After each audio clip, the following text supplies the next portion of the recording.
পবিত্র মক্কা শরীফে আমি আল্লাহ অনেকবার নিয়েছে। আমি ২০ বার উমরা হজ করেছি। আপনি কতগুলো ফেস্টিভ্যাল মানে ইসের কথা বললেন, হ্যাঁ, কান্ট্রি, ইউকে, হ্যাঁ, হ্যাঁ, তারপরে পোল্যান্ড, হ্যাঁ। এসব জায়গায় কি যাবে কি হলে চালানোর জন্য না, নাকি কোনো এটা হচ্ছে যে উৎসবে? আমরা ওই যে প্রজেক্টরে দেখাবো। মানে আর আপনারা নিজেরাই করবেন এটা? না, না আমরা নিজে ওখানকার লোকেরা করবে। যেমন ৫০০ সিট আছে। আচ্ছা, এক্সাম্পল। আচ্ছা। তো ওরা মানে কোনো ফেস্টিভ্যাল না? ফেস্টিভ্যালে তো আমি ছবি দিব। ফেস্টিভ্যালে তো আগেই বলা আছে। আর এটা হচ্ছে ইনকামের পথ। বাইরের থেকে ইনকামটা কিভাবে? সেটা হচ্ছে আমার তো সব দেশেই যাই। ফ্যান ফলোয়ার এবং সব দেশের ইয়ে যে এই দেশ থেকে কিন্তু আমি শো করি, স্টেজ শো যেটা বিভিন্ন দেশে। মনে করুন হাবিবরে নিয়ে গেলাম বা বালামরে নিয়ে গেলাম বা কর্নিয়ারে নিয়ে গেলাম। গতবার আমি কর্নিয়ার সহ ৪-৫ জন নিয়ে গেলাম কানাডাতে শো করে আসলাম অনেকগুলা। এইবার আবার চলে যাচ্ছে অন্য আর্টিস্ট নিয়ে। তো এই আর্টিস্ট নিয়ে যখন আপনি ওখানে টিকেট দিয়ে তো হয়। টিকেট মূল্য ধরেন যে $৫০ বা $১০০। তাতে কি হয়? $১০০ দিয়ে যারা গান শুনতে আসবে শোতে, নাচ গান এটা চললো। ৳১০০ হালাল হয়ে গেল। এনজয় করল। কিন্তু আমি যেটা করছি, আমার সিনেমাটা আগে দেখাবো। ১ টিকেটে ২০০ শুধু $৫০ বাড়ায় দেব। $৫০ বাড়ায় দিব। সুবিধা কে দিচ্ছে? প্রথমেই দুপুরবেলা লাঞ্চ। লাঞ্চ কিন্তু $১০ হলে হয়ে যায়। দেখেন, লাঞ্চ দিলাম, আপনি লাঞ্চ করলেন, আমার সিনেমাটা চলতে থাকলো। আরাম করে খেলেন। আর ওই দেশে তো আমাদের মতো খাবলায়, খাবলায় খায় না। সিস্টেম ঐরকম না। প্যাকেট লাঞ্চ থাকবে, যার যারটা খাবে, দেখবে, এনজয় করবে।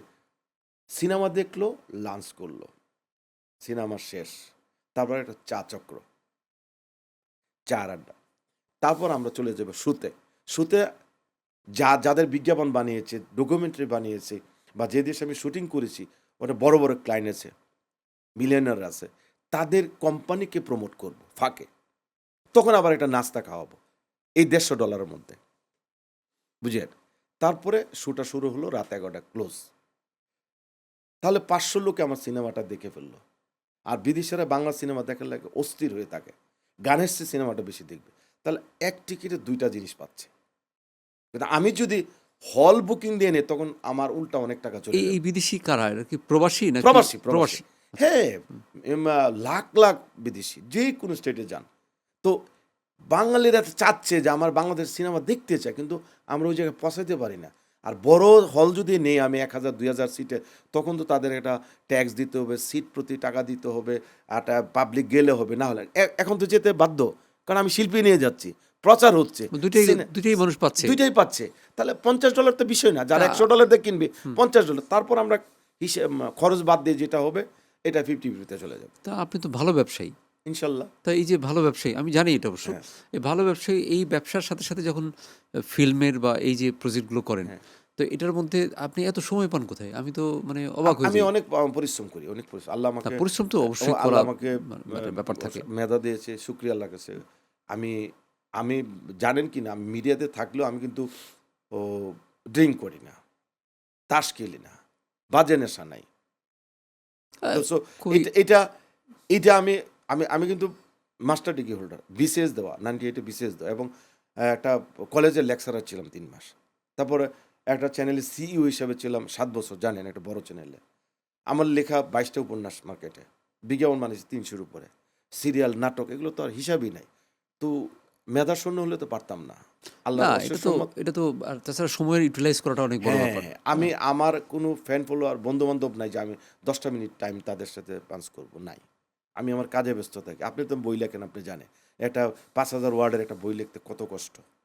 আর সিরিয়াল লিখতে কি কষ্ট। আর ওই শিডিউল নিলেন ৪ জনের, এর মধ্যে ২ জনে মোবাইল বন্ধ। একজন লেটে আসলো। আপনি শুটিং করতে পারছেন না।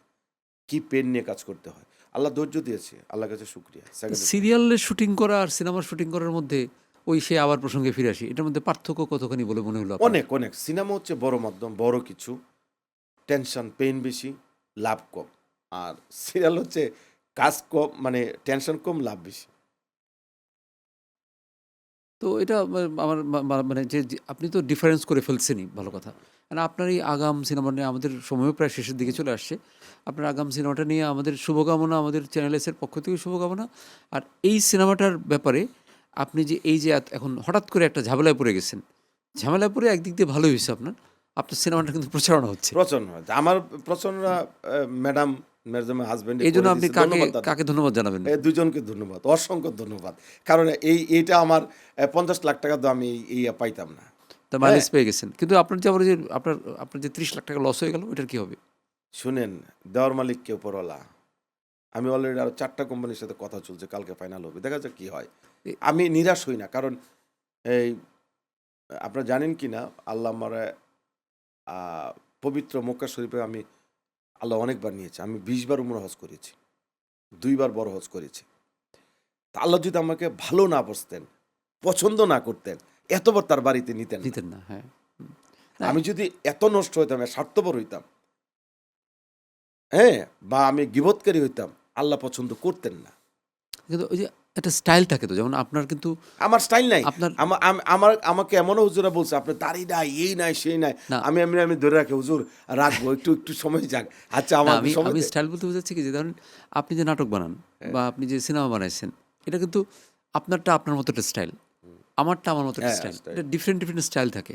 তা আপনি তো একা তো নিশ্চয়, আমি যদি বলি যে এই টিভি চ্যানেলে সব নাটক আমি বানাবো, পারবো? আমি নিশ্চয়ই পারবো না। না। আমি গরুকে আমি একটা বানাবো, হ্যাঁ। আর আমি ভাগ করে দিব যে ওরে একটা দিব, ওরে একটা দিব, তার একটা দিব, এরকম বিভিন্ন।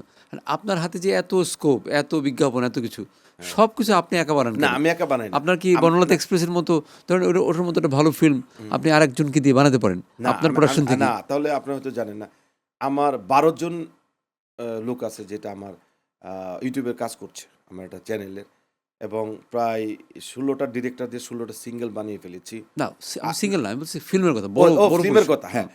ফিল্মটা হচ্ছে, আমি তো আগে আমাকে আমি যদি গাড়ি না চালাইতে পারি, ড্রাইভার নিলে সে ভুল করলে আমি ধরতে পারবো না। কেন? না, এখন তো ফিল্মের ব্যবসা না, আছে, না, এই জন্যই বললাম। এক্সাম্পল। হ্যাঁ। এই জন্য আমি প্রথম সিনেমাটা বানিয়ে একটু অভিজ্ঞতা অর্জন করলাম। আচ্ছা, আচ্ছা। এখন চিন্তা করব কাকে দিয়ে বানানো যায়, আর বানাবো না। আমার আরো সিনেমা বানার আরো খায়েশ চলে বানাবেন, গেছে। আপনি অবশ্যই বানাবেন। না, না, হুম। আমি বলি, আমার আমার মনে করেন যে সিনেমার আগ্রহ কোনোদিন ছিল না। আমি 35টা সিনেমাতে অভিনয় করেছি, অনেক সিনেমা কাজ করেছি। কেন সিনেমা বানাবেন না কেন? না, কেন বানাবো না? এটা অনেক পেইন, অনেক যন্ত্রণা, এই যে আমি পাচ্ছি না, এটা মনে হচ্ছে যে আমার সাথে শ্যুট করছে না। তো আমি অলরেডি কিন্তু বনলতা এক্সপ্রেসের মতো আমি গল্প খুঁজছি, মেকার খুঁজছি।